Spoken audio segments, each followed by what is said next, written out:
بسم اللہ الرحمن الرحیم۔ السلام علیکم۔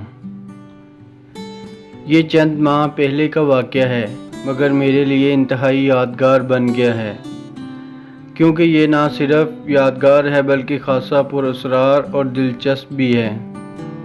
میرے BA کے امتحانات ہونے والے تھے، مگر ان سے کچھ ہی دن پہلے اچانک میری طبیعت خراب ہو گئی۔ کئی روز تک بستر سے ہلا جلا بھی نہ گیا۔ نکاہت اس قدر تھی کہ بستر سے اٹھتی تو سر چکرانے لگتا اور مجبوراً مجھے دوبارہ لیٹ جانا پڑتا۔ اس سب میں پڑھائی بھی ڈسٹرب ہو کر رہ گئی تھی۔ ڈاکٹر کی ہدایات پر مسلسل کئی روز دوا کھانے کے بعد کچھ افاقہ ہوا۔ اس دوران میرا ایک ہفتہ ضائع ہو گیا تھا اور کمزوری الگ محسوس ہو رہی تھی۔ امتحان سے ایک ہفتہ قبل امی نے مجھے سختی سے ہدایت کی کہ روز رات کو دودھ پی کر سونا ہے اور رات دیر تک پڑھائی نہیں کرنی۔ جو تیاری کرنی ہے وہ صبح اٹھ کر لینا۔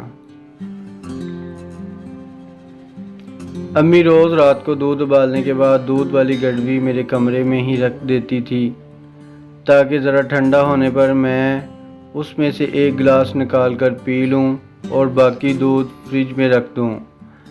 چنانچہ میں ایسے ہی کرتی۔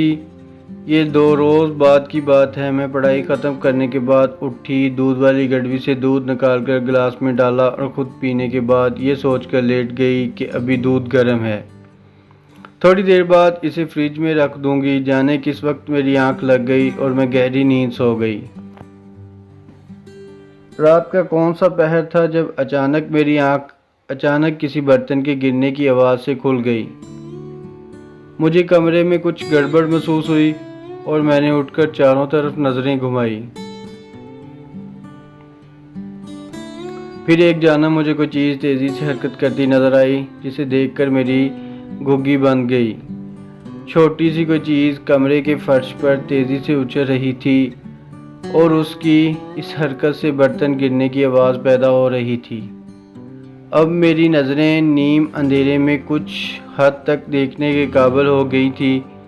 اب جو میں نے غور سے دیکھا تو معلوم ہوا کہ کوئی سیاہ رنگ کی چیز دودھ والی گڑوی کو لے کر اوپر نیچے ایسے اچھل رہی ہے جیسے کوئی گیند ہو، اور اسی سے وہ برتن گرنے کی جیسی آواز پیدا ہو رہی تھی۔